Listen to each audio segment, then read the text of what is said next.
So welcome back, Elaine,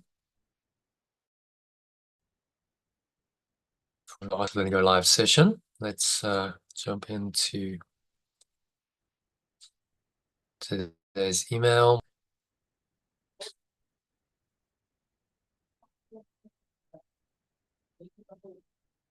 So daily quote as usual. So if you can kick it off and read that.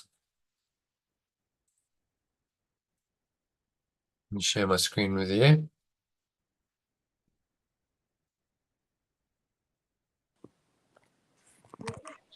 Yeah. Okay, so there we go. And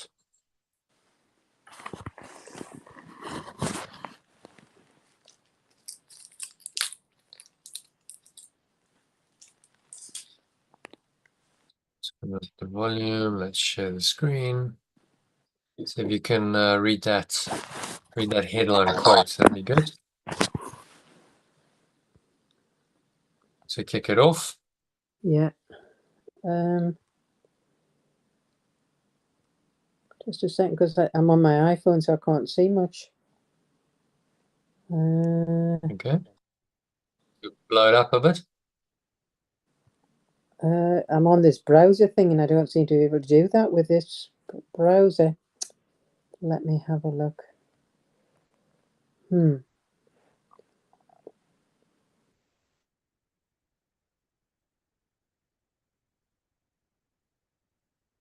Can't see the screen at all.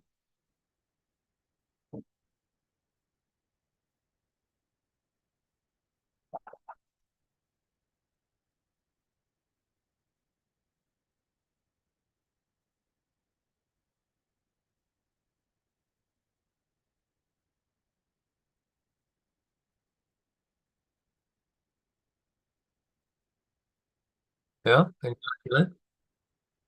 Oh, you're coming in again.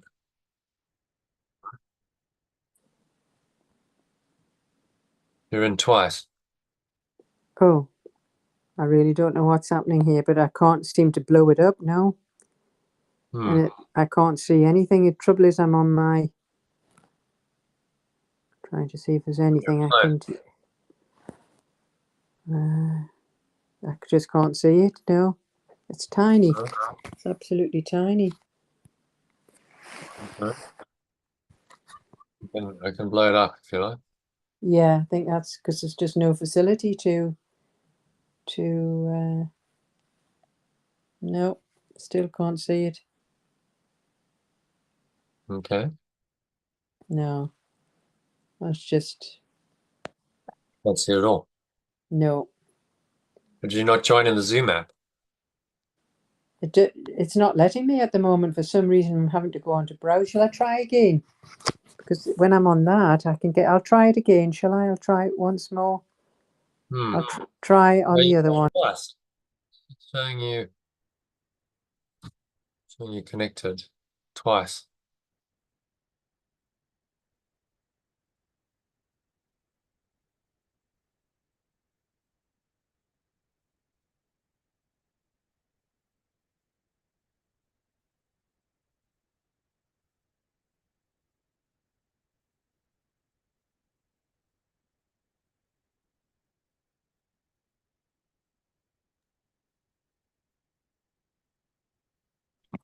Right, let's just see if I can with this one. Ah, that's it. Yes, I've managed now. Yeah. Okay. Okay. Yeah. Many are the names of God, and infinite the forms through which he may be approached. Yeah, and then there's the symbols of some of the great religions of the world. The medicine wheel. That's the star and the half moon of Islam, Christianity, the cross, Star of David, I'm not sure what that symbol's called, but the Buddhist. Is that the I think so, yeah. So these are the symbols of the the great religious traditions of this world, which Ramakrishna, who is an enlightened Indian mystic, is talking about. Many other names of God, infinite the forms through which he may be approached.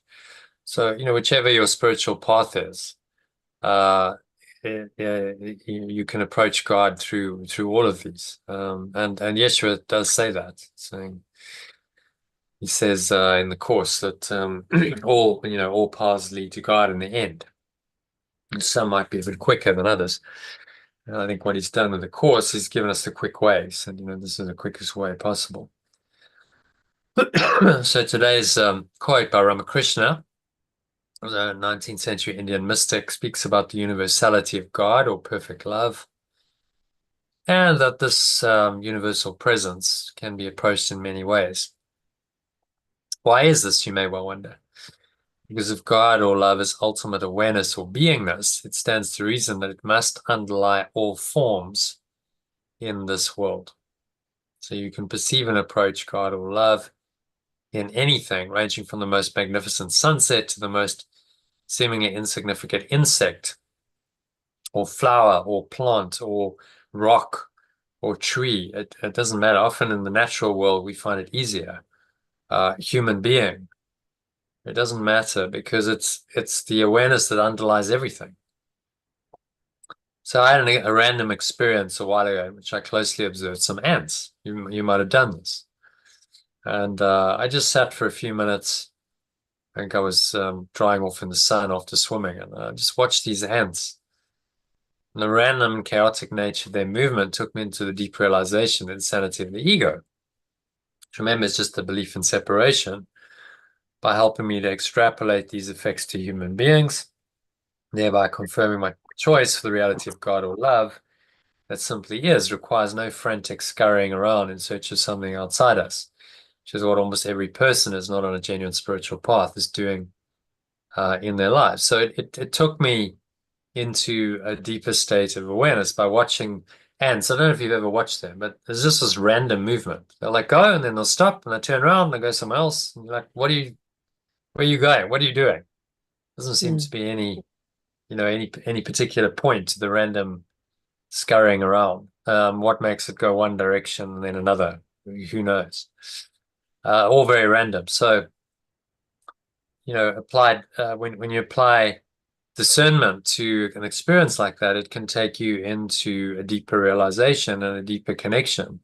So underneath that, I felt a oneness. At the same time as seeing the insanity of the ego, the chaotic nature of it, there was an underlying, okay, but there is something deeper than that, or higher, depending on the analogy you want to use, and that's calling me, and that feels calming and happy, and it's okay, and it's doing its thing on this level, but it's okay because underneath is just this pure formless awareness of perfect love that is unaffected by any of this movement. It's not affected by movement of any kind because it's just purely unchangeable. So another good example related to insects is the moment of awakening, what Yeshua calls a holy instant.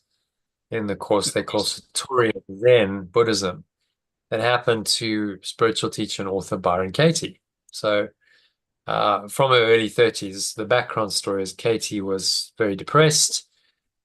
She was very stuck in self-loathing. She had a very, very strong ego. So she was often unable to get out of bed for days, even weeks at a time. By her mid-40s, she was not only severely depressed, but she was agoraphobic. She didn't want to go into open spaces. She was overeating. She was addicted to codeine and alcohol. So she was really a mess, basically. She called her insurance company for help. She was referred to a women's counseling center. So she went into the center, spent 2 weeks self-reflecting, and she literally and figuratively woke up one morning on the floor of her room, and she was on the floor of her room because she didn't believe that she deserved to sleep in a bed. That's how low her self-esteem was. She was like, no, I'm not sleeping in a comfortable bed. I don't deserve that. I'm going to sleep on the floor. That's how crazy the ego is. So she wakes up and this bug's crawling over her foot. But in that moment, she didn't have any adverse reaction to it. Because in that moment, she had no self-identification. She didn't go, oh, this is terrible, bug. get it off my foot, as most people would. She just watched it. She'd obviously done enough reflection. She'd suffered enough to go into this state of pure awareness where she could just observe it without judgment and realize on a deep level that it was her own beliefs that had been creating her suffering. And she suddenly perceived everything differently.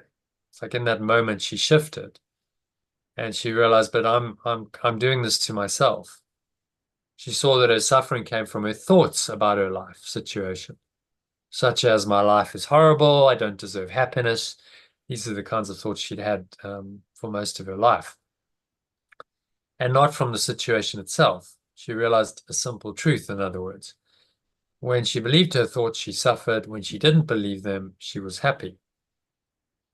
And out of this insight, she developed a process of self-inquiry, which she called simply the work, that healed her mind, helped her let go of her depression, fears, and addictions, and become a healer has helped hundreds of thousands of people change their lives over the last 35 years.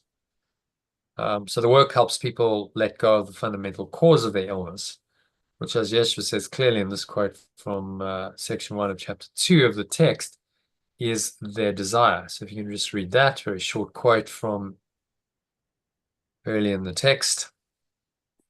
Illness is some form of external searching. Yeah, and symbolized by money. There's someone holding a wad of notes in her hands. Money is the symbol of that external searching. So with money, you can buy stuff. You can get something outside of you, which you value, and you think that it's worth paying this so-called valuable money for it. Money which you usually had to work for. So we have to give our time to earn money, which then buys things that we think are needed, are valuable. And all of that perpetuates the illusion that you can attain happiness somewhere outside of you.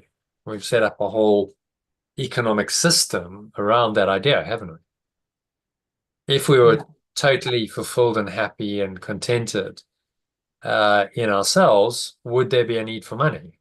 Probably not. It's only when needs come in. People might say, well, you've got basic needs, physiological needs like food and shelter and clothing. But that's all part of the ego's construct. The ego set it up that way. But we now have these needs, which then seem to supersede pure formless awareness of perfect love. And the needs seem to, become a driving force of human behavior. And so we need to earn money to meet those needs. And, that's how the whole system is set up and how it works. So this is radically saying to us, well, it's all external searching. Drop it all. Let it all go, because none of it's true.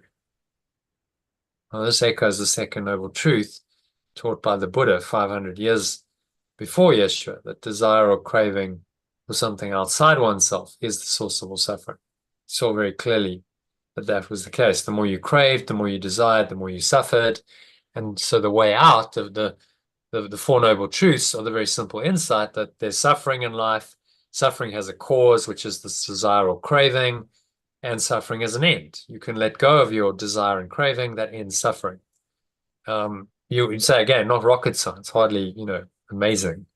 But these are really true and fundamental insights that became the Four Noble Truths of Buddhism. Now, the Buddha would have just gone, well, that's just common sense to me. We don't have to call them noble truths. It's just common sense. But what's common sense to the Holy Spirit is completely alien to the ego. So the world resists these kinds of teachings, and most people still don't have a clue. You said, what are the Four Noble Truths? Do you live them? Even if you're Buddhist and you understand what they are, do you actually live them? I think most people would struggle to say yes. Yes, I've let go of all desire and craving. It's just all purely in flow. I'm guided, I'm surrendered. My needs on the material level are met, but without any desire or craving. That's the high level understanding and awareness that we're aiming for. So that leads nicely into another interpretation of today's quote, which is that there are many different ideas that are symbols of or pointers to God or love. these pointers typically show up as different dogmas in religions that their fundamentalists followers incorrectly perceive as their ultimate truth, rather than as mere pointers to the truth. Right? So the truth cannot be encapsulated in a symbol. It's beyond symbols because it's formless.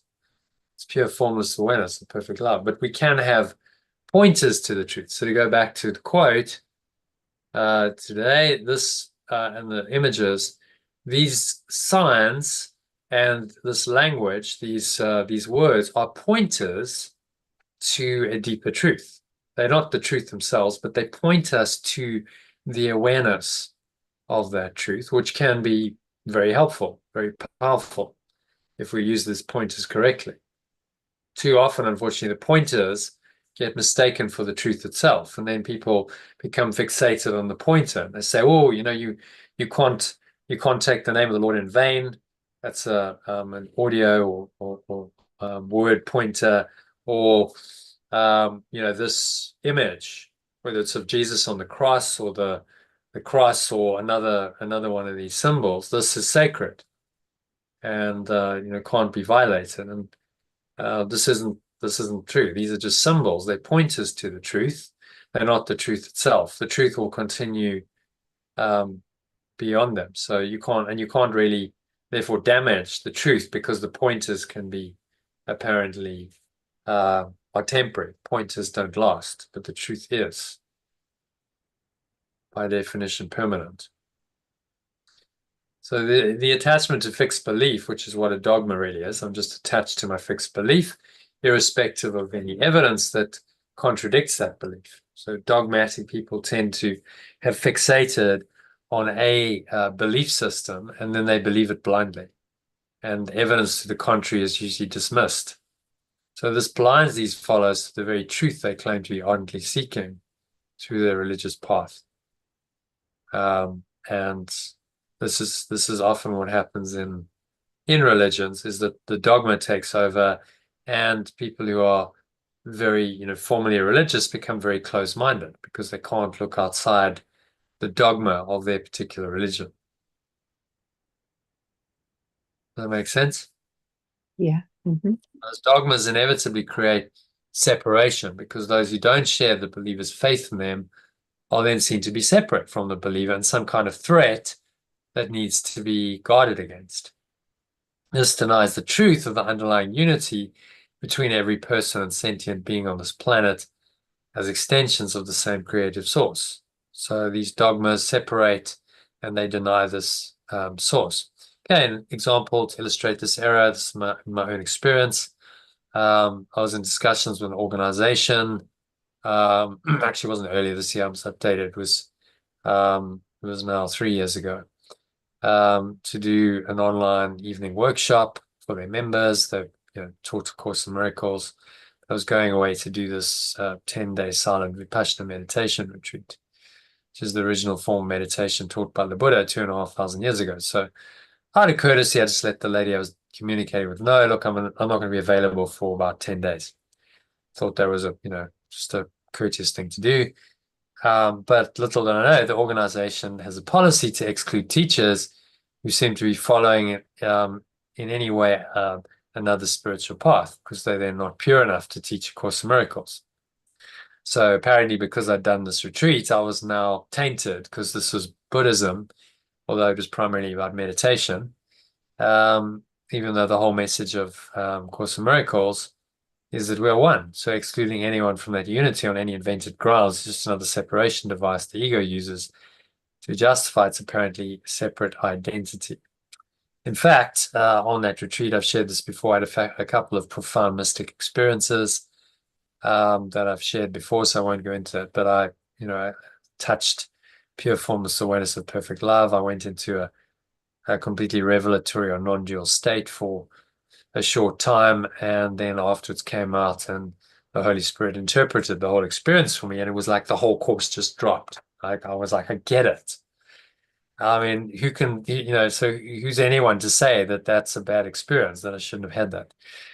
It's ridiculous. But this is what happens when dogma intrudes on these religious paths, which then become quite rigid and dogmatic, and that's exactly what, in history, people like Yeshua and the Buddha and other great masters came to reform those paths. They came to introduce something new that was deeper and more authentic. And often the old ways had to be then, done away with. Certainly they were challenged. They challenged the old ways. And uh, as a result, things did change. Not everyone changed with them. There were always people who chose to carry on believing in the old ways. But those who chose to believe in the new ways, there was a significant effect, learning effect, transformation, healing, at one-ment. And so, the example of the teachers really spread the at one-ment in their time. So as Yeshua says in the introduction to the clarification of terms in the course, just to round off this point, a universal theology. Do you want to read that? Yeah. A universal theology is impossible, but a universal experience is not only possible, but necessary. Yeah. So stating the case very explicitly, you can't ever find a universal theology. Theology is about the mind, it's about dogma. And, as we've seen throughout human history, there's been countless different theologies and people just don't agree on theology. But a universal experience is not only possible, but necessary. And so again, we go to the mystics throughout history and we say, well, what is their experience? How they describe their most innermost experiences of, connecting with God or source.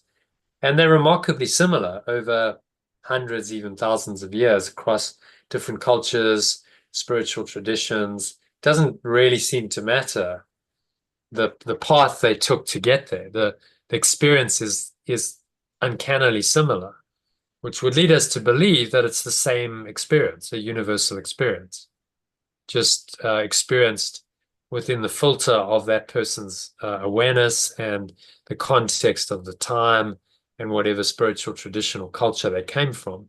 They then interpret it according to that. But uncannily similar spiritual experiences. So this kind of so-called spiritual ego defense against the truth, where you just dogmatically deny it, has been going on a very long time in many religious and spiritual disguises in the name of God, which is really just your own true identity as the Christ, the one self, or the great I am presence. In fact, this was recorded in this passage in the book of Exodus 2,600 years ago as the first name of God in the Bible revealed to Moses from a burning bush. So Moses, it's recorded, goes up onto a mountain. He sees this burning bush. Probably in his imagination, he was having a vision, a mystic experience, because bushes don't just burn and never burn up. So it would indicate it was not in the physical domain that he saw this, and he felt this presence, and then he started communicating with him, and this presence says, I am what I am. Because he's asked it. He said, well, you telling me this presence inspired him to go and free his people in bondage, Israelites in Israel. And then he's saying, well, who are you? What should I say when I go to free them? Who is it that's giving me this message? And God said to Moses, do you want to read that quote, Elaine? God said to Moses, I am what I am. And he said, say this to the people of Israel. I am has sent me to you. And so there, then that is actually the original name of God in the Bible. I am what I am. It's the first time, God is encountered in such personal form since Adam and Eve, in the Bible. And Moses then asks, this presence a direct question, gets an answer. I am has sent me to you. So it's this great I am presence, which, the name I am, I like it because it can't really be that misinterpreted. I am. Okay, well, I am. What is it saying? It's just It's two simple words that point to a fundamental existence, saying I exist. I am that I am, or I am what I am, depending on how you translate it.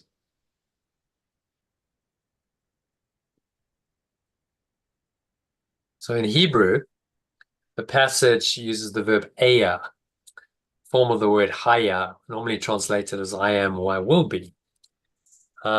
So I did a bit of research on this, and according to this article by a theologian, which you can read if you are so inclined, where he goes into this, he talks about the translation is in most situations adequate, but for the meaning of God's name in Exodus 3 and several other places in the Bible, apparently Haya carries the added weight of representing God himself, which was then adapted into the Hebrew name for God being Yahweh.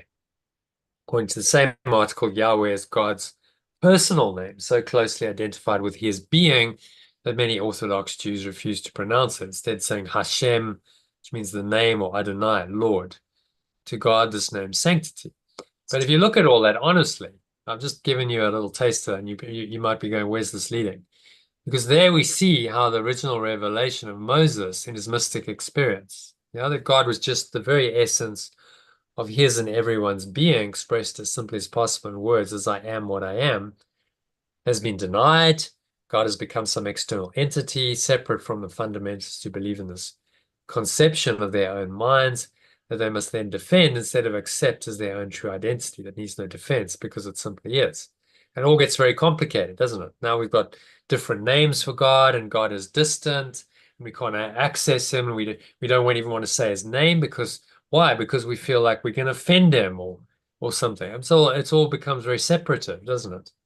And God is then perceived as some force outside of you.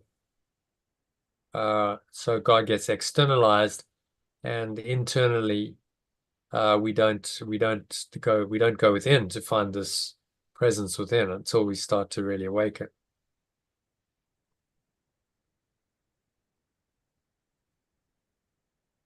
So this kind of denial of truth has been going on a very, very long time in all the religions of the world. In fact, as soon as it becomes a religion, you could say it started to deny the truth. Before that was just teaching, and usually to start with, it's quite pure because it comes from a source that's pure. The master who taught it, such as Yeshua or Buddha, was very pure in his understanding. But then it gets corrupted because the people that come after him are not so pure. So this kind of denial of truth has been going on a very long time by the religions, and it's in fact why they become formalized religions with dogma, as I pointed out, which is just conceptual thought that is strongly believed in. So dogma is just a thought, and then you believe in it and you invest your identity in it. So this concept becomes a defining feature of your identity, which is a very dangerous thing to do, rather than these things just being helpful pointers to the universal experience of God that Yeshua refers to in the quote above. So that brings us to our session to discuss these names. So any thoughts on any of that, Elaine? Does it make sense? Oh yeah, And you can see well, just gets it. Yeah, no, it does make cuts sense. through all of theology. Just says this is all nonsense because it's one source, it's one presence, whatever you want to call it, whatever symbols you attach to it, whatever words, it's the same truth, it's the same presence. Yeah, And that so makes that it sense. transcends all of the theology, transcends the dogma, and goes beyond it. But you can understand why the religions clung to it because it gave the religion a definition. Yeah, so we define ourselves by these rigid dogmas, which separates us from others, and that's what defines our religion. That's what keeps our religion going.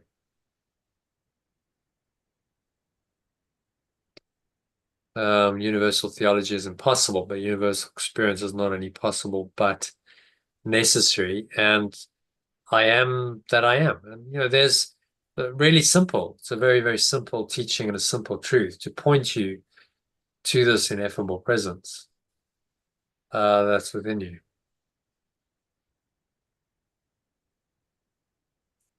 Okay, so yeah, any other thoughts on that? It's useful to understand how this has been misused, and therefore, you can correct it. Don't make the same mistakes over and over again. All right, so shall we? There's a 3-paragraph introduction, and we'll go into the lesson. We haven't done this yet, so could be introduction to the lessons next series of lessons 181 to 200. So it's another one of those little coaching intervals where he says, okay, I'm just going to give you a little insert, a little pep talk to help you to keep going on and not lose heart. And from time to time, just go away from the actual practice and talk about how you're practicing. What's actually going on in this process of your awakening. And that's what a good coach should do. And so he does that every 20 lessons or so, which is what he's doing now. Okay, so do you want to read that, Elaine? Yeah. The next few lessons make a special point of firming up my willingness to make my weak commitment strong and my scattered goals merge into one intent. I am not asked for total dedication all the time as yet, but you are asked to practice now in order to attain the sense of peace such unified commitment will bring, even if this is only intermittently. Experiencing this makes it sure that I will give my total willingness to following the way the Course sets forth.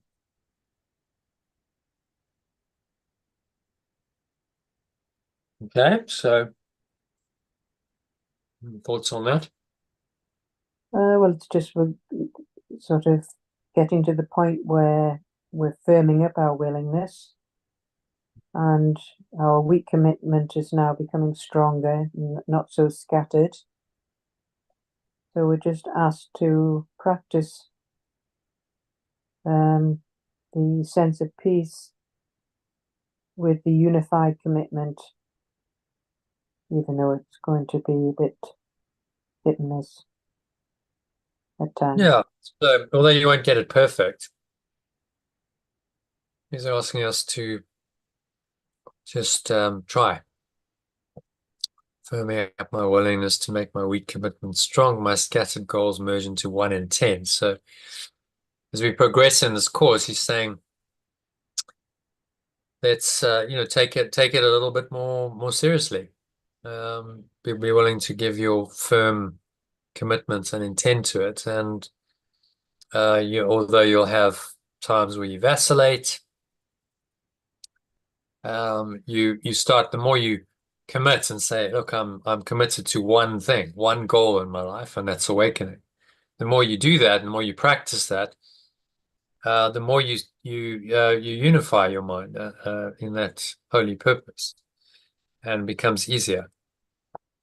If you carry on splitting your mind into all these segments, that doesn't work too well. You find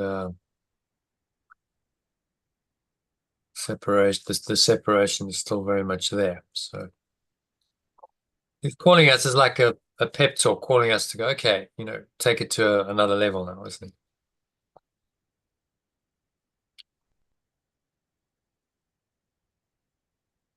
All right. Happy to go to number 2. Yeah.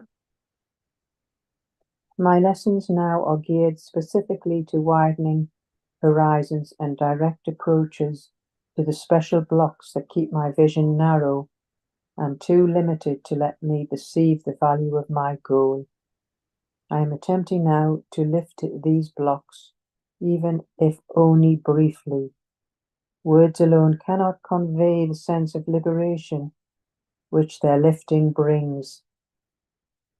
But the experience of freedom and peace that comes as I give up my tight control of what I perceive speaks for itself. My motivation will be so intensified that words will become of little consequence. I will be sure of what I want and what is valueless.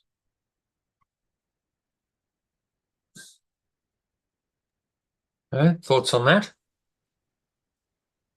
Well, we're coming towards broadening our horizons and getting more direct approaches to these special blocks. That's keeping our vision narrow and too limited. So we're now going to attempt to lift these blocks, even if it is only briefly. So words, it's like the LA out there, right? Words are saying that they can't convey the sense of liberation. It's the experience, the freedom and the peace when we give up this tight control. So you start going more into the experience. It becomes not so much about theology and dogma, but about the actual experience of happiness, freedom, peace, which speaks for itself. In those states, that that must be true. What else could it be? And you've actually experienced it. So how can you doubt anymore? You experience that freedom and that peace once, although almost certainly the ego will come back and you won't always have that experience. You know it's possible because you've experienced it.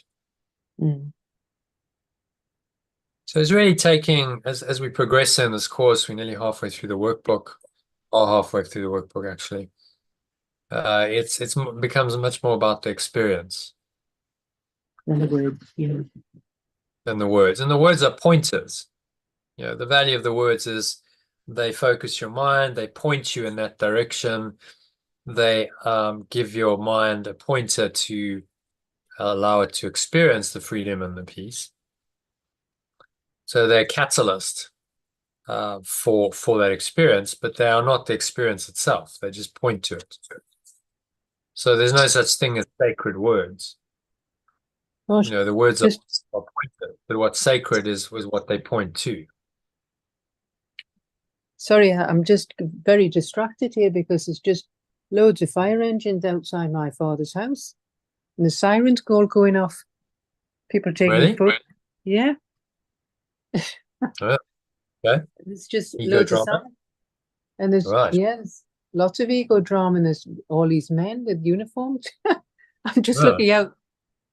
There's like just a whole line of fire engines right next to my little car.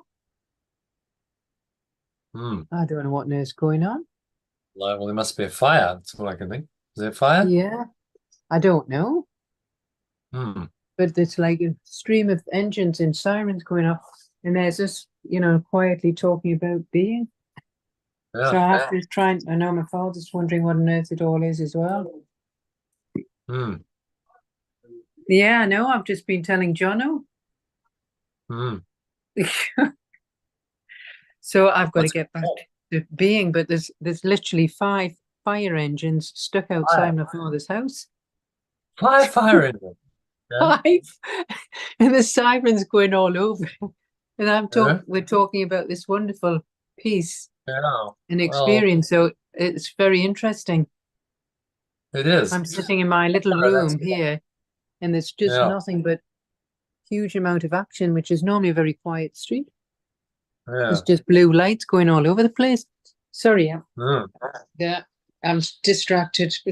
This is where test get back to the pure formless awareness. Yeah, we'll realize that none of it really means anything. These distractions, or just that. The ego is a master at distracting us from the freedom and peace that lie within, and it does that through the external world primarily. Mm. Oh, look, It that's is a bit interesting. sad. Oh, that's interesting. That's amazing. That's exciting. That's shocking. That's fearful. Yeah. Whatever it is, gets a reaction, and it actually moves you away from freedom and peace, if you're honest about it. Mm. It does. It does. And that even that curiosity, you know how people are. Oh, what's going on? Let's have a look. I've just You're done it not myself. rooted in, I'm looking out this window and I'm thinking, yeah, you're this not is rooted not in your peace. this is It's not like, normal oh, at all. what's going on? And I'm trying to understand it. It's And it's yeah, almost like a comedy show. hmm. Sorry. Well, Fire Engine seems to be over the top. But and again, the nothing happens by accident. That's the lesson, isn't it? So yeah, we're Yeah. talking about this, and then that shows up. That's not an accident. That's part of the Bizarre. Bizarre. Well, I part could of hear all the sirens going on. I thought, no, don't be hmm, distracted. Get on. And then yeah, all I can see is just people with cameras and all sorts going on out there and blue lights flashing. yeah, yeah. I don't know. Who knows? So I'm sort of Some it's a very big ego, it's very big ego distraction, this. yeah. To design really just to distract you. That's what all of it's designed to do. Remember, the external world is just the mask and the mirror that's been used to cover over pure formless awareness of perfect love. So it's designed to distract you from this deeper awareness and get you to identify with this shallow awareness. Mm. And when it happens like this so overtly, you can't help but wonder. You're like, well, that's just weird. It's well, it's like a comedy show. Yeah. It's all these great big and there's my little grey car stuck between them all. Yeah. And then, so why do they need five big engines? I don't know.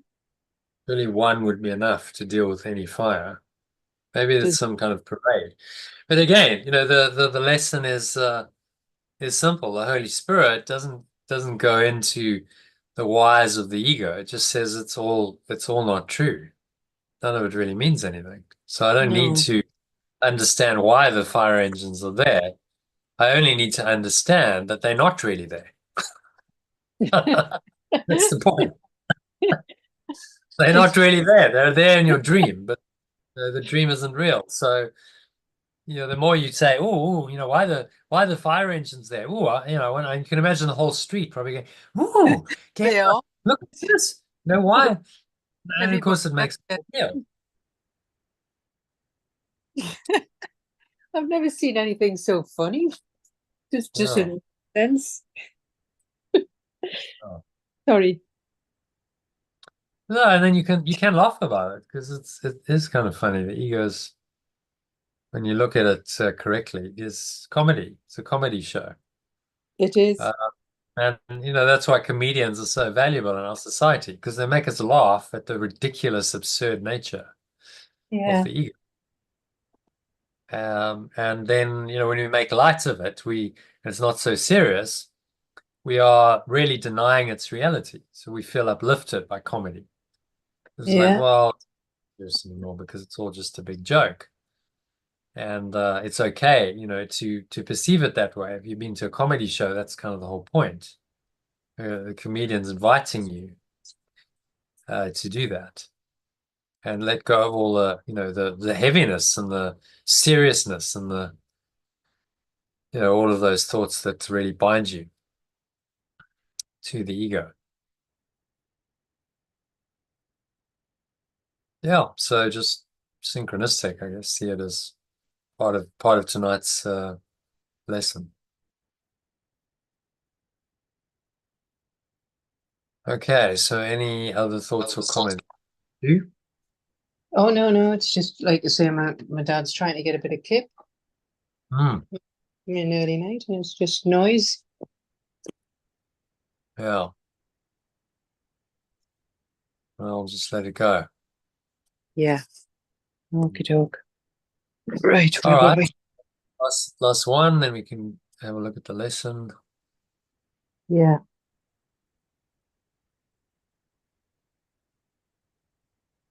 So number And 3. so and so I start my journey beyond words by concentrating first on what still impedes my progress. Experience of what exists beyond defensiveness remains beyond achievement while it is denied. It may be there, but I cannot accept its presence. So now I attempt to go past all defenses for a little while each day, no more than is asked, because no more than is needed. It will be enough to guarantee the rest will come. Hmm. So what's he saying there? Um,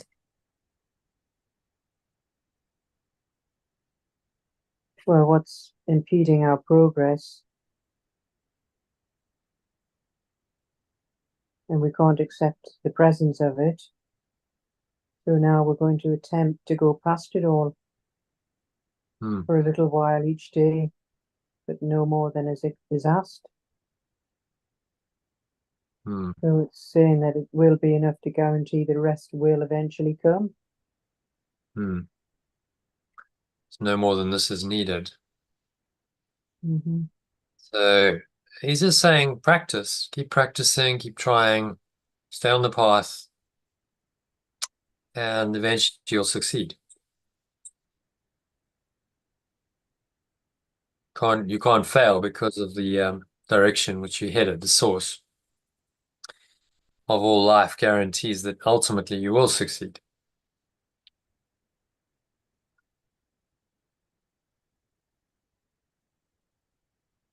I attempt to go past all defenses for a little while each day. No more than this is asked.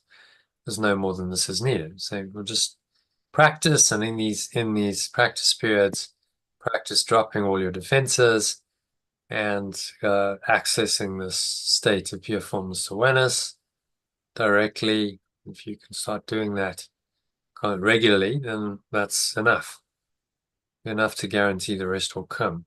So again, quite reassuring. You know, what I like about these things, he's not saying you have to be perfect. He acknowledges that we're not going to get it all right straight away. That it's a journey, that we might vacillate, we might seem to go backwards, progress might seem to be slow, but he's encouraged us and saying, well, it doesn't matter, just keep going, keep plugging away, doing what you feel guided to do, and at some point it will work. The rest will come. For years, I mean, my mystic experience, for years and years, I plugged away. I listened to the course. I did my meditations, practiced the daily lessons. Was I having lots of mystic experiences? No, not really. But something was happening on a deeper level. And then, I decided to do the Vipassana retreat. And that was just the catalyst that activated all of that spiritual practice that I'd done and made sense of it. And suddenly it was like, oh, I get it. Would I have got it in the same way if I hadn't done the years and years of work, really trying to understand this and integrate it? Probably not. Almost certainly not. So all of that plugging away. It's a bit like, how you split a big rock? Mm. You take a hammer and a chisel, and the first time you hit, let's say it's a huge, rock like that's as big as a person, as tall as a person, and the same sort of circumference. You might go, well, that's impossible, but it's not. If you just keep hammering away at that with your hammer and your chisel, and you keep hitting that day after day, it's going to crack eventually. It has to, because you're weakening the block, and so it's the same thing with the ego. If you keep chipping away by practicing this letting go, it's going to start crumbling, and it's going to start disintegrating. And it might seem to take a long time because our resistance is so strong and we've built it up for so many years, but he's saying it's worth it. Just have a little willingness, keep doing this, and that's all that's needed. This will be enough to guarantee the rest will come.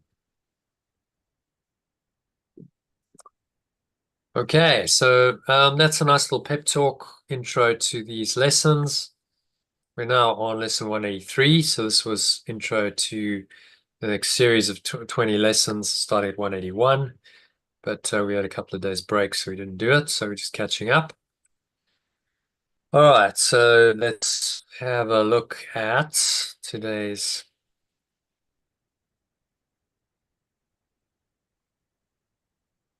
meditation, today's lesson, and we'll look at doing a little discussion on it and a meditation.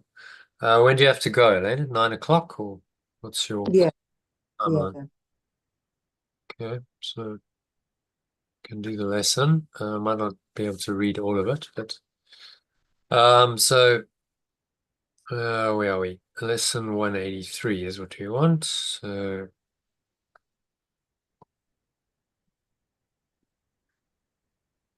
you can read that in the original and alternative in the headline idea.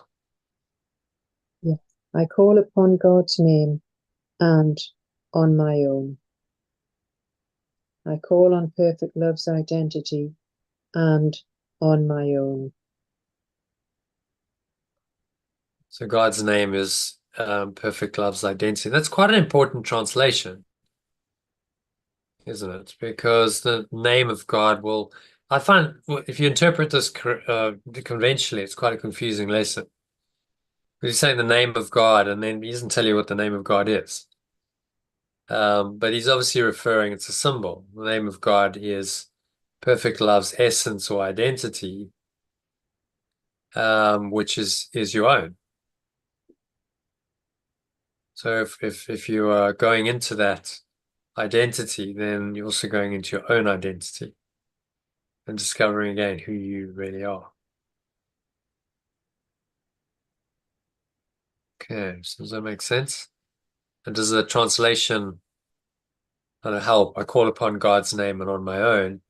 And from a traditional religious standpoint, that could be seen as quite, okay, well, God, please save me. You know, the traditional version of prayer. God, please save me. And the more I ask God to save me, the more I'll be saved. But actually, it doesn't work that way. The more I ask God to save me, the less likely it is to happen.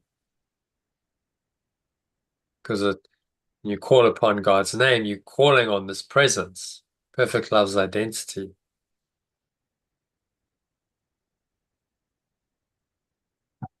Okay, so let's go to number one. We'll do a couple of paragraphs.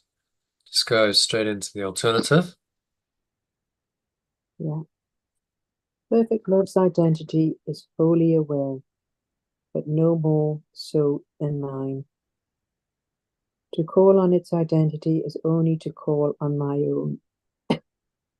A source gives its extension, its identity, and so identifies the extension with it. Its companions share its identity, and so they are united in a bond to which they turn for their identity. My source's identity reminds me who I am, even within a world that does not know, and even though I have not remembered it. Yeah, so translations there, perfect God's name becomes perfect love's identity. It's the major translation. Um, your father's name becomes your source's name. My source's identity. Okay, so what's he saying in this in summary? Well, its perfect love's identity is wholly aware all the time, but no more than mine. Mm. So calling on them is also calling on my own. So its source gives its extension its identity.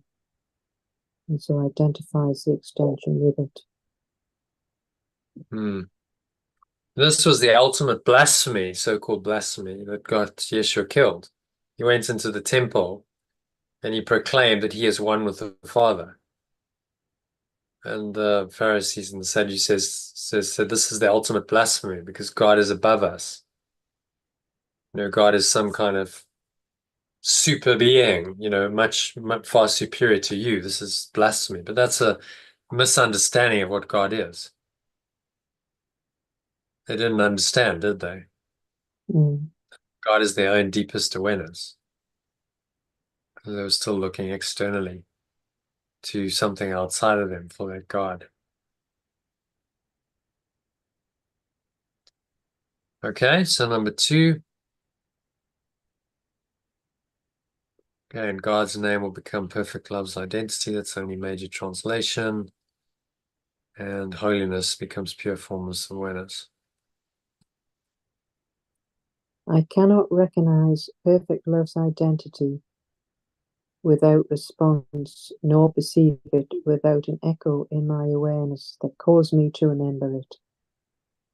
When I claim perfect love's identity, true thoughts and feelings envelop me, telling me that I am completely safe and sheltered from every worldly thought that may intrude upon my pure formless awareness.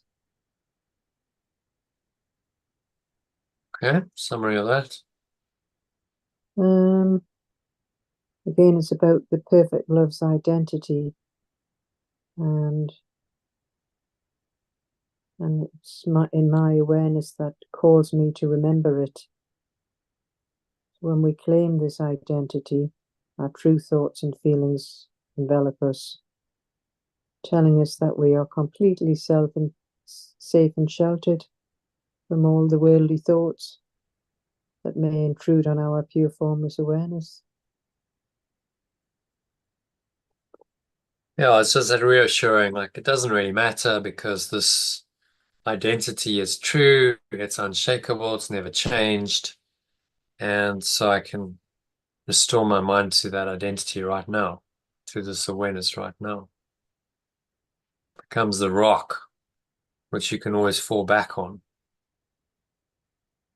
once you learn to.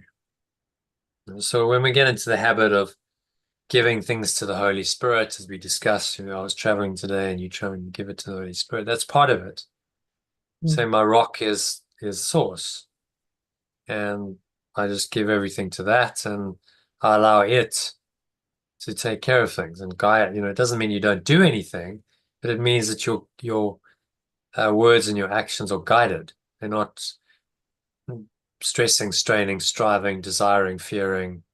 It's just a kind of a guided, flowing way of dealing with things,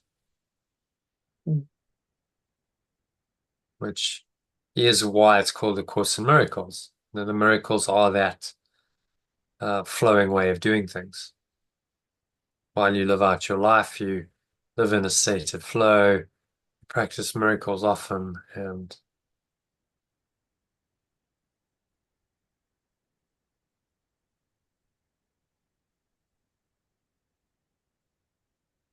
okay, so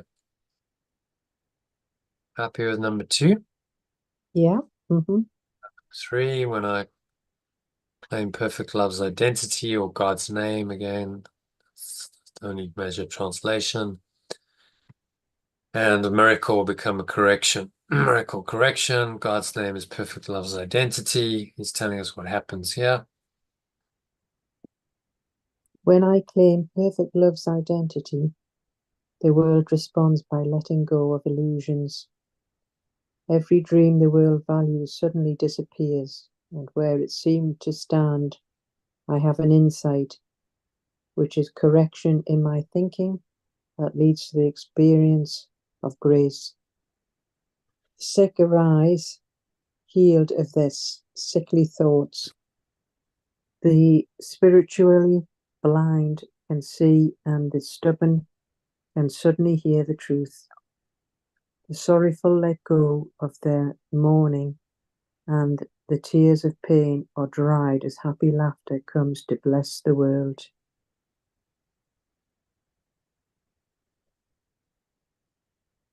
Yeah. Just saying, when we claim this identity, the world will respond accordingly and let go of these illusions. So every dream the world values suddenly disappears. So Yeah. it's So as within, so without, we start to see reflections. And some of you might go, well, he's taking it to an extreme. He's going over the top here. This isn't how reality really works. But we saw with him, sick arise, healed of their sickly thoughts. I mean, he healed people who were paralyzed. He raised the dead. He did it. So it's like, well, it is possible uh, because he demonstrated that it's possible. It just requires someone really rooted in the truth and not able to be distracted by the ego in the external world. in the external world. Yeah. So the practice becomes, well, just let it go. Whatever the temptation is to perceive these things, the sickly thoughts, everything that blinds us to the truth. You know, that's the distraction of the world. That's why the world was invented. You know, my mystic experience was so clear to me, so blindingly obvious that the world is simply there to be the justification and the trigger for all of the negative thoughts and emotions the ego wants to think and feel. Mm. And it needs the world to justify those, because if you were just in pure formless awareness of perfect love and perfect peace, then those thoughts and emotions couldn't exist. They wouldn't Yeah. exist. So it needs a world to create the drama that then triggers you so that you react to it and will continue to do so.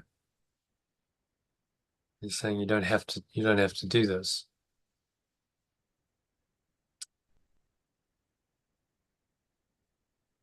Yeah. Okay, so number 4, if you want to read that, maybe I'll read the original, you read the alternatives, but to translate here. So repeat the name of God, and little names have lost their meaning. When I claim perfect love's identity, little beliefs in separation lose their meaning for me. No temptation, but becomes a nameless and unwanted thing before God's name.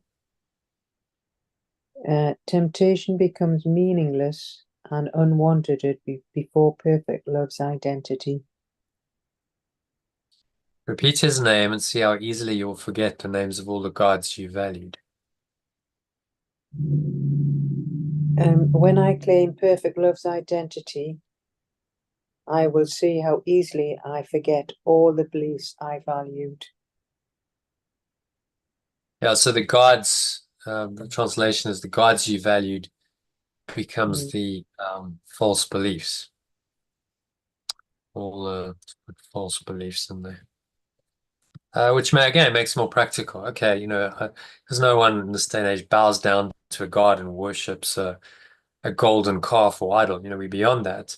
But we do believe in false beliefs, and people effectively bow down and worship this false god when they go and they indulge those false beliefs. And we have temples dedicated to that. Say, you go to a shopping mall with all the designer clothes and stuff that people are looking for externally to boost their sense of self. That's where they go to worship the false identity of the false gods that he's talking about.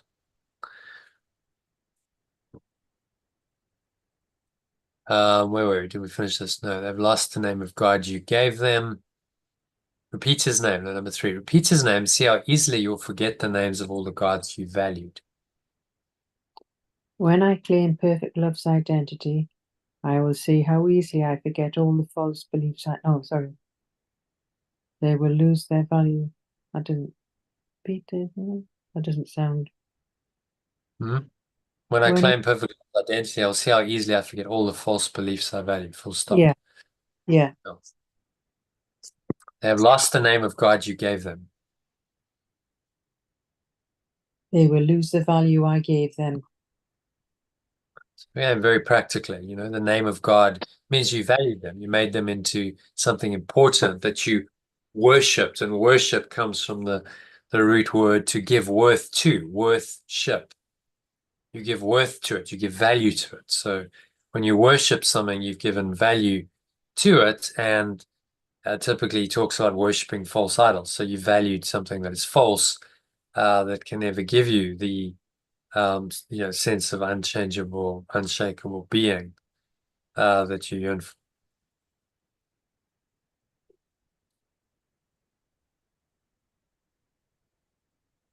Okay, so they become anonymous and valueless to you. Although before you let the name of God replace their little names, you stood before them worshipfully, naming them as gods.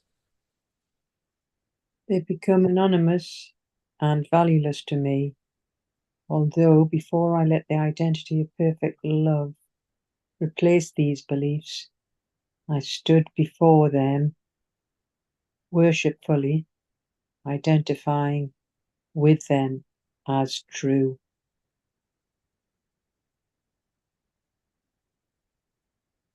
Okay? So then from the top, When I claim perfect love's identity, little beliefs in separation lose their meaning for me. Temptation becomes meaningless and unwanted before perfect love's identity. When I claim perfect love's identity, I will see how easily I forget all the false beliefs I valued. They will lose their value I gave them. They become anonymous and valueless to me, although before I let the identity of perfect love replace these beliefs, I stood before them worshipfully, identifying with them as true. It's just saying once we claim this perfect love's identity, the little beliefs in separation just lose their meaning. Any temptation becomes meaningless, and we claim our perfect love's identity. mm. And And we're once so, you've had a deeper experience of grace, the previous values you had become almost ridiculous and laughable. Just go, well, what was I so obsessed about? Whatever it was, shopping or, buying material stuff, or maybe you Mhm. were drinking or smoking or, ingesting substances or whatever. It just becomes like, well, why? There's such a transcendent, beautiful presence there. How can I value this really pretty shabby offering over, this divine transcendent love? And when you've experienced it, then that becomes very real.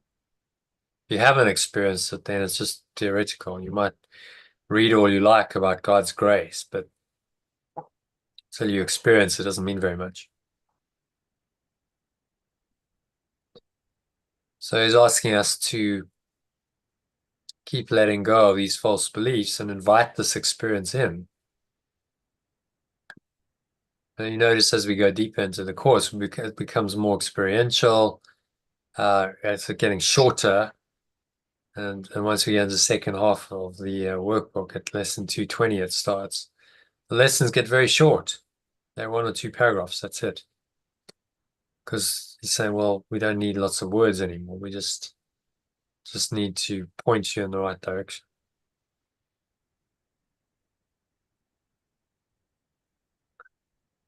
Okay, so it's 9 o'clock. Elaine, do you want to carry on for a bit, or you want to call it?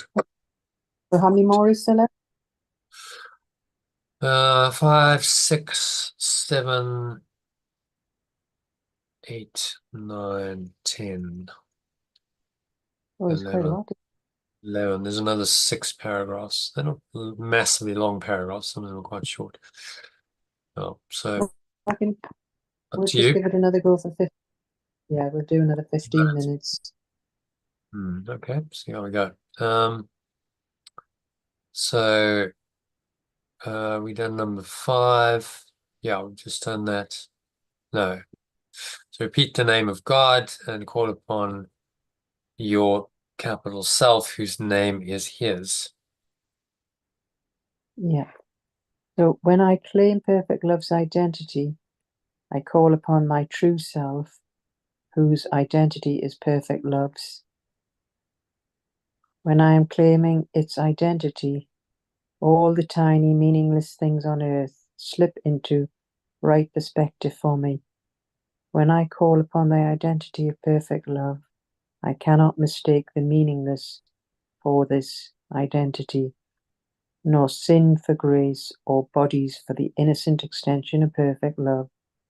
And should I join a companion as we sit in silence and claim perfect love's identity, together within our quiet minds, we establish a foundation that reaches to pure formless awareness of perfect love itself and its extension.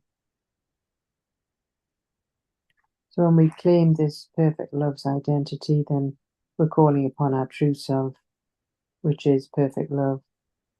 Hmm. So all the other tiny, meaningless things on earth just slip right in perspective. Hmm. So, oh yeah. So it's when we join with the companion, we sit in silence and claim this identity together in quiet minds. Hmm. Establish a foundation that reaches to pure formless awareness of perfect love itself and to its extension. And so we're starting to access this awareness, find this awareness, the more we practice. I call upon the identity of perfect love. It's reminding me of who I really am, saying this is, this presence, the name of God, this identity is mine. And we really just, every lesson is that call. It's a reminder to go back into this awareness and claim it as our own and let go of the ego's other awareness that seems to cover it over.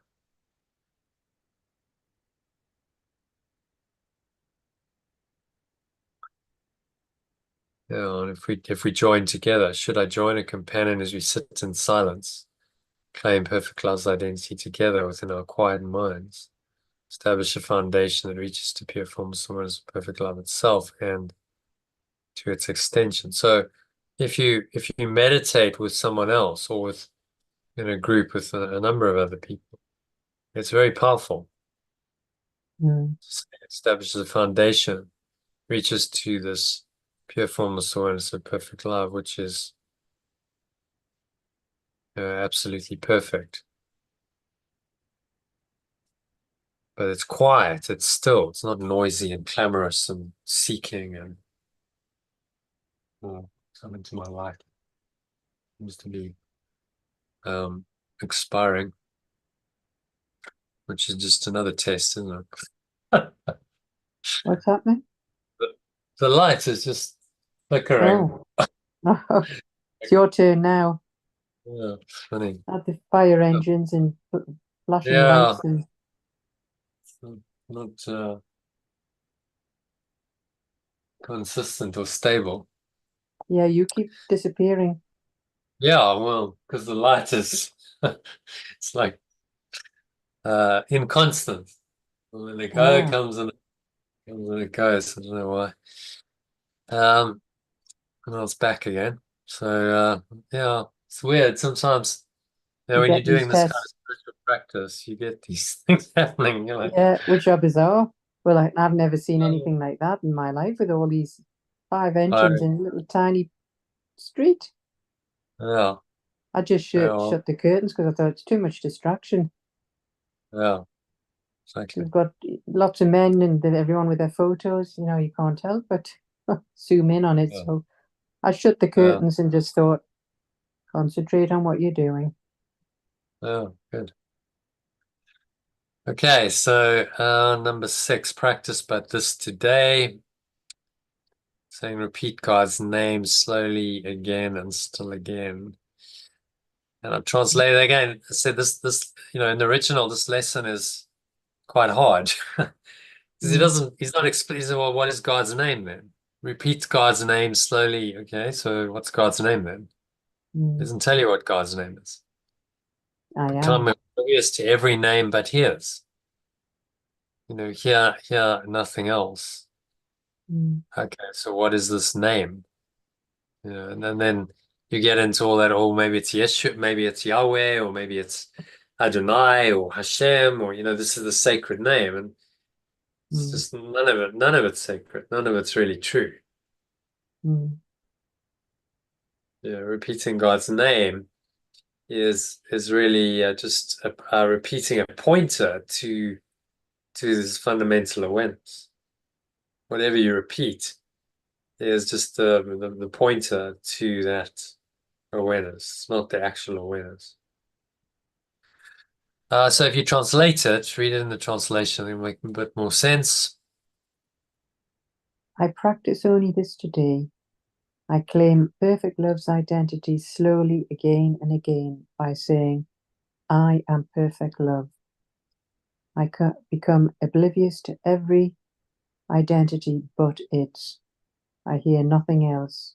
All my thoughts become anchored on this. I use no other word except at the beginning when I say today's idea only once. And then perfect love's identity becomes my only thought and, my only word, the only thing that occupies my awareness, the only wish I have, the only sound with any meaning, and the only identity of everything that I desire to perceive and call my own.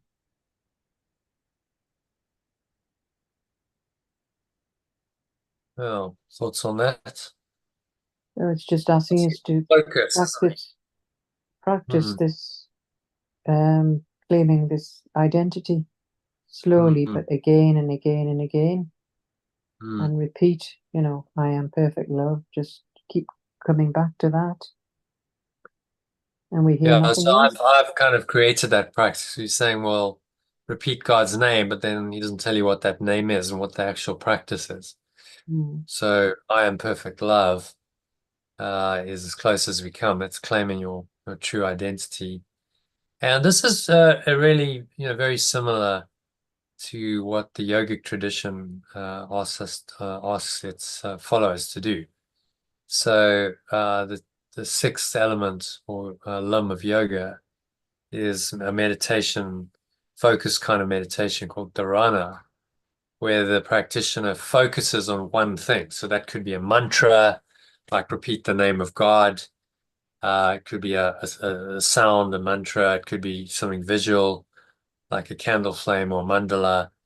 And by focusing on that intently, you go into this deeper state of starting to merge with the oneness that you really are.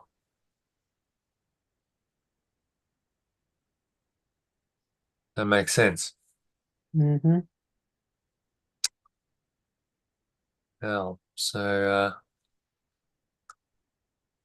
he's asking us to start allowing that experience more and more, practicing only this, and using the words "I am perfect love" as the focal point to deepen our experience, to learn before you can just bliss out in pure formless awareness. You need to learn to focus your mind. That's where the dharana comes in. So, and there's the meditation techniques to help you do that. Whether you're focusing on a mantra, like transcendental meditation gives you a word, whether you focus on a mandala, like a candle flame, something visual like a candle flame, or mandala that they make those very intricate mandalas in Tibet. And then the monks, focus on that as part of their spiritual practice. It doesn't matter because it deepens you in to a deeper kind of awareness, which in the yogic tradition they call dhyana. So dharana, focused, concentrated meditation using a technique, leads into dhyana, which is just a sense of being, just merging with your being and becoming one with that being in a very kind of deep way that's always available to you. Okay, makes sense. Let's go on to number 7. In this way, I give an invitation which can never be refused, and pure formless awareness, perfect love will come and answer my call itself. I do not think it hears the little prayers of those who call on it with false beliefs cherished by the world. They cannot reach it in this way. It cannot hear requests that it be not itself, or that its extension received another identity than its. So it's saying when we give an invitation, we won't be refused. The perfect love will come and answer it. But it's not likely to hear the little prayers of the call from the false beliefs cherished by the world. It cannot be reached this way. And it can't hear requests that be not in itself. So it doesn't pay attention to any of the ego's desires and any of that. It's wanting that deeper experience. It's a yearning for that deep peace. And I think we all have that. Even the most distracted people have a deep yearning for that peace. It's just to have that peace, you need to discipline your mind. Yeah. If your mind's all over the place and you don't know how to discipline your mind, your thinking, your awareness, then this deeper awareness won't come, which is why in yoga, they have these practices. You start off with cleaning up your lifestyle and abstaining from harmful things like intoxicants and overindulging in sex and so on, and then it leads into breath work. You start learning to control the breath.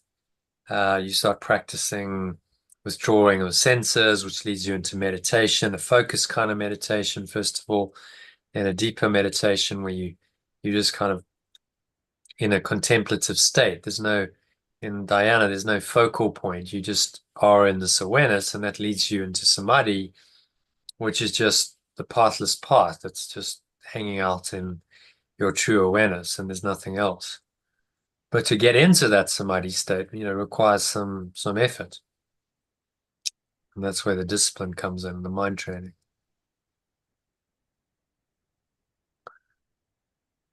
Okay, doing quite well. So maybe we can push on. Number 8, here we go. When I repeat that I'm one with perfect love. I'm just going to make this the last paragraph because it's Yeah, been okay. long. Let me I'll read it in the original, and then you read an alternative. It's Yeah. quite a lot to translate. So repeat God's name, and you acknowledge him as sole creator of reality. When I repeat that I am one with perfect love, I acknowledge it as the sole source of reality. And you acknowledge also that his son is part of him, creating in his name. I also acknowledge that its extension is part of it, extending its identity as well.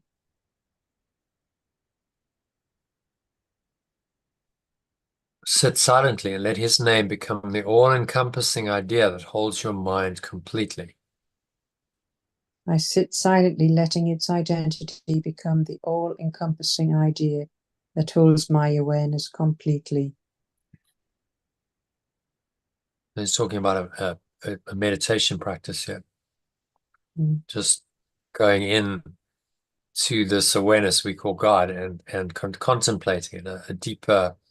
This is Diana. After the focus, you go into the contemplation. So let all thoughts be still except this one. And let all thoughts except this one be still. Maybe let's change that. Make it a bit more practical. I let go of all thoughts except this one. That's what he means. So no other thought. And this is what meditation is about. Letting go of the distracting thoughts. Don't entertain them. And to all other thoughts, respond with this and see God's name replace the 1,000 little names you gave your thoughts. Not realizing that there is one name for all there is and all that there will be. And I respond with this to all other thoughts, perceiving perfect love's identity. Replace the 1,000 little names I gave my thoughts, not realizing that it is one identity for all there is and ever will be. And from the top, Yeah. when I repeat that I am one with perfect love, I acknowledge it as the sole source of reality, and I also acknowledge that its extension is part of it, extending its identity as well. I sit silently, letting its identity become the all-encompassing idea that holds my awareness completely. I let go of all thoughts except this one, and I respond with this to all other thoughts, perceiving perfect love's identity. Replace the 1,000 little names I gave my thoughts, not realizing that there is one identity for all there is and ever will be. So it's just Hmm. when we repeat this, I am one with perfect love, then we acknowledge the sole source of reality and also acknowledge that its extension is part of it. So silently, we're letting the identity become all encompassing. And so it holds our awareness completely. So letting go of thoughts, except this one. And this is really, someone has to practice. So if you want to finish off with a 10-minute meditation, I'll guide you through it. Mm-hmm. Yeah, Practice that'd be it. good. Yeah. So and then number 9 and 10, you can just, there's not much to go actually, but really it's, he's taking us into a deeper meditation practice. There's a different kind of meditation he's talking about here, contemplative, kind of the focus leading to the contemplation of this one, the one eye contemplation, the one idea leading you into this deeper awareness, and focusing your mind. So no distracting thoughts. Any distracting thoughts, use your mantra, I am one with perfect love, which I've just created because he didn't tell us anything different. He doesn't actually give what the name of God is. So if it's your true identity, it's the perfect loving awareness or perfect love that you really are. And by focusing on that. So that's what let's practice that for 10 minutes and Mm-hmm. see if you can just focus on that one single idea. I'm one with perfect love and no other ideas intrude Okay. for 10 minutes. Yeah. Okay, that's good. Right. So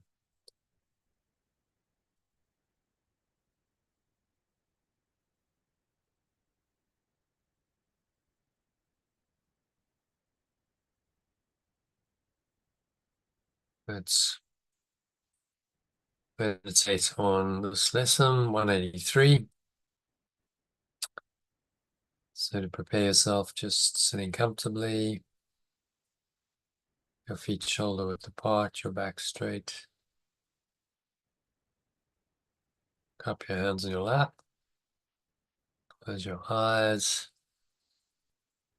And start off by taking a nice deep breath in through the nose.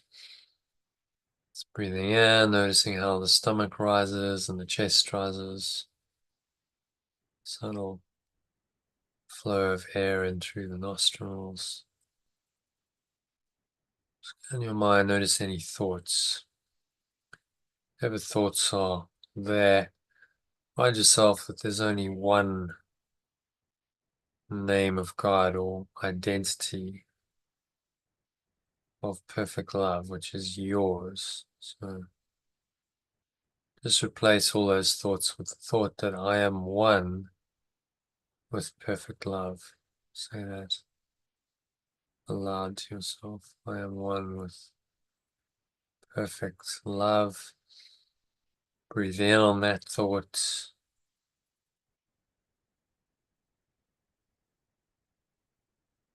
Breathing in, embracing that thought. And if any thoughts, other thoughts come in, you start to think about the past or the future, what you got to do after this meditation, what you got to do tomorrow. Just recognize that those thoughts are meaningless. Just pointless defense against the truth.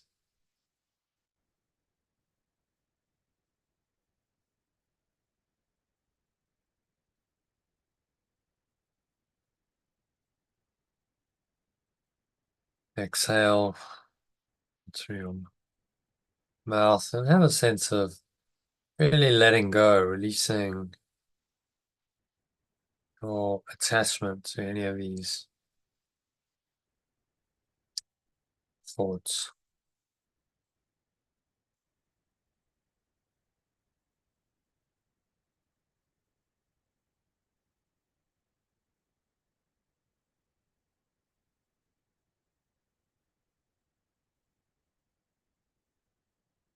Nothing else to go, nothing else to do, nothing else to think about. It's just as today you can achieve a state in which you experience the gift of grace. You can escape all bondage in the world and give the world the same release I found. I can remember what the world forgot and offer it my own remembering.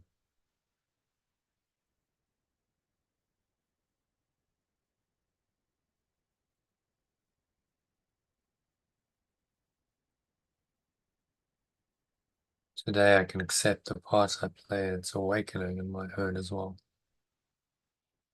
I can accomplish both perfectly.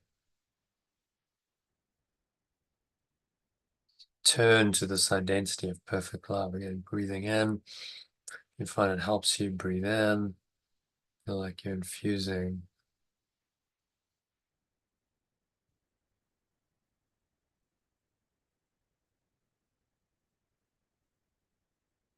Just accept this grace. Don't have to do anything to prove it.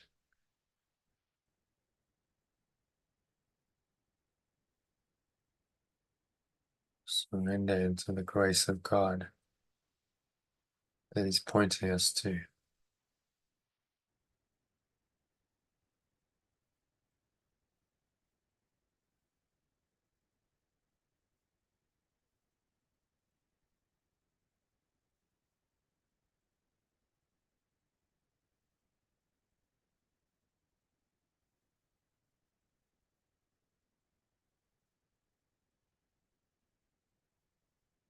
Return to the name of God or this identity of perfect love for your release. It is given you, says Yeshua. No prayer, but this is necessary. For it holds them all within itself. Just an awareness. Give yourself the time for this awareness to arise. Awareness of the truth.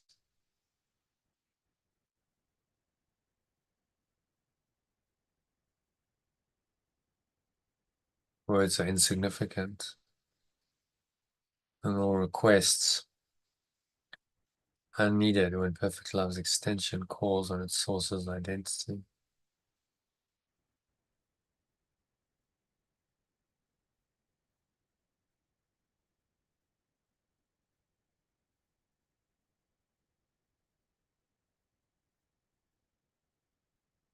Source calls on me to let all things I thought I may be meaningless now.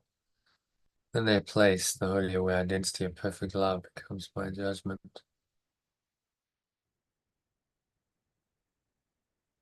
of their worthlessness.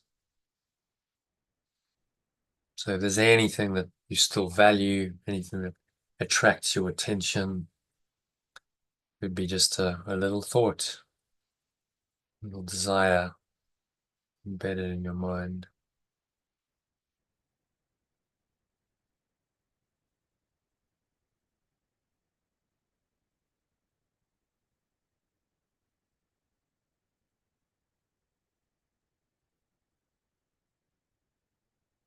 All little things are silent, says Yeshua. Sounds are soundless. Now, the little things of earth have disappeared. The universe consists of nothing but the extension of perfect loving awareness, which calls upon its source.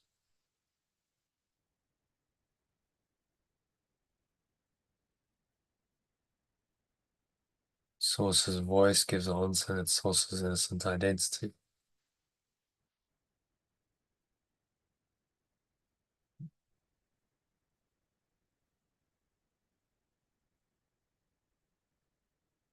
In this eternal, still relationship, which communication far transcends all words and yet exceeds in depth and height whatever words could possibly convey, is eternal peace. Say, I will experience this peace today in my source's identity and in the state of pure formless awareness.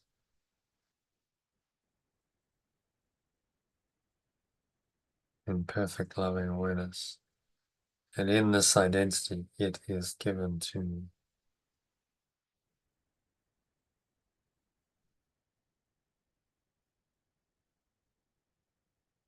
This identity is given to me.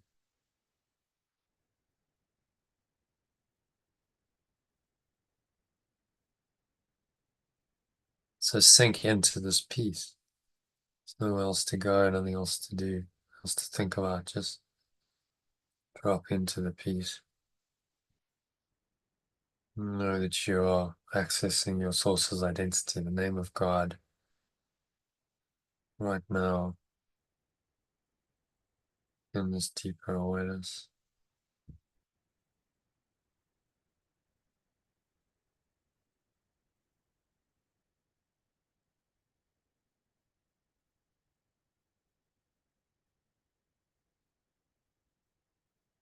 Any thoughts come in to distract you, just remind yourself that I am perfect love. If you prefer, I am perfect loving awareness.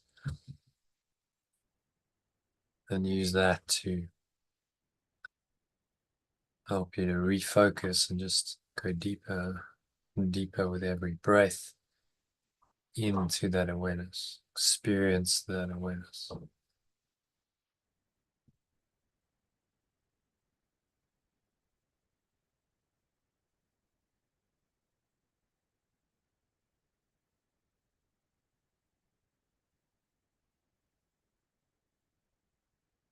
Just breathe, relax, and be still for the next 2 minutes of deep silence.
Any thoughts come in to seemingly distract you from this deeper awareness, this perfect loving awareness.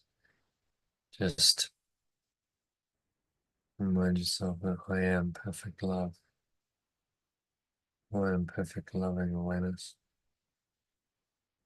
You prefer and let the words point you, direct you into this awareness.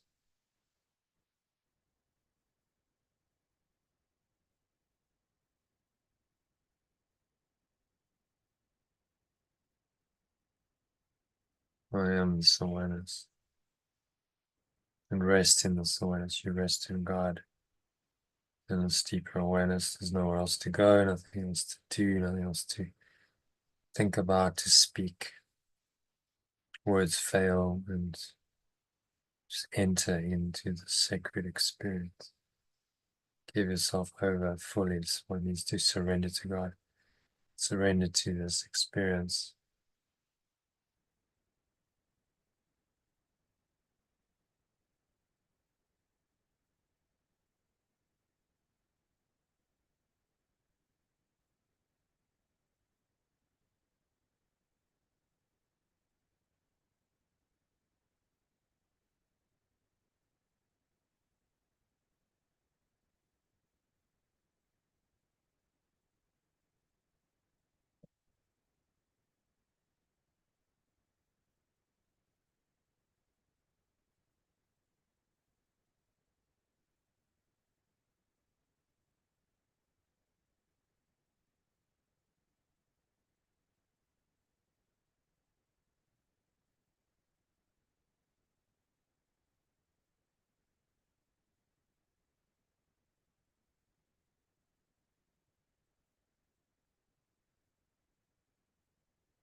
So just gently coming back now into this awareness of the body and your breath, the senses in the world. And on the count of three, you're going to open your eyes. So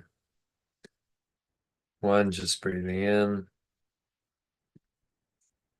noticing how the stomach rises and the chest rises, and the subtle flow of air in through the nostrils. And pause at the top of the inhale.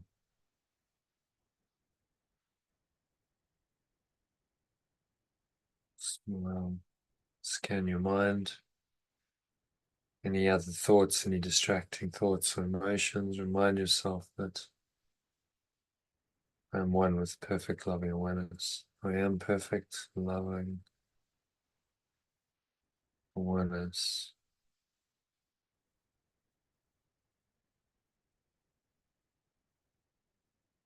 identity of perfect love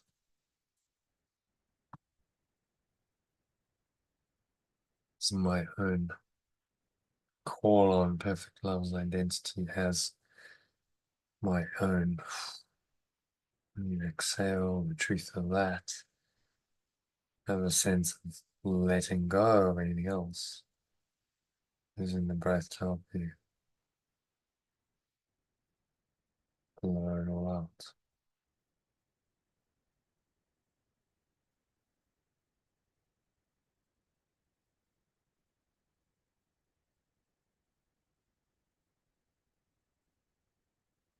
So on the count of 2, exhale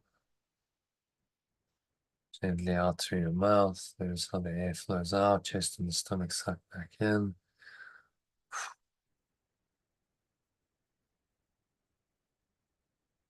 It's the weight of your body pressing down into the chair, your feet touching the ground. Notice what you're feeling and touching. There's a subtle taste in your mouth, perhaps, smell in your nose. Notice what you're hearing in the surrounding environment. Just noticing all these things from this very, very still, calm, and surrendered state of mind, not illusions. State of mind showing the truth is true.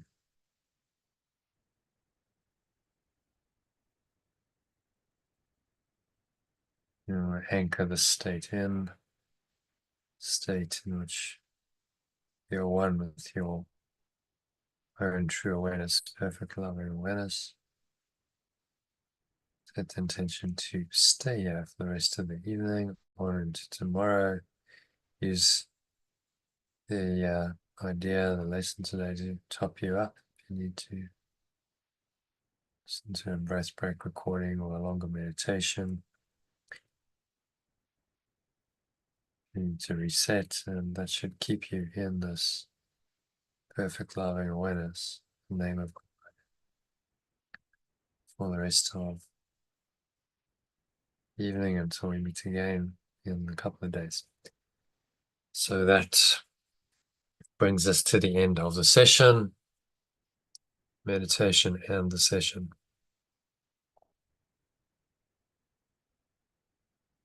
Open your eyes. Just take a moment to look around, observing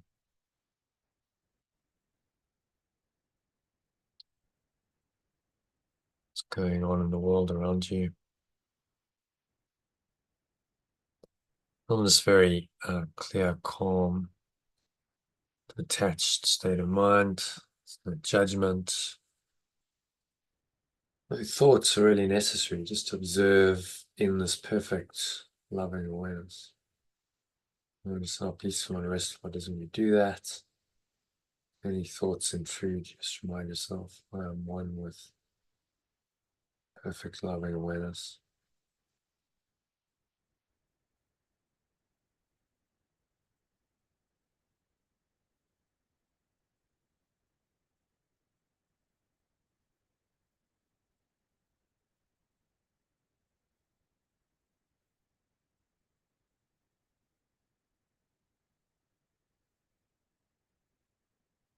And so it is.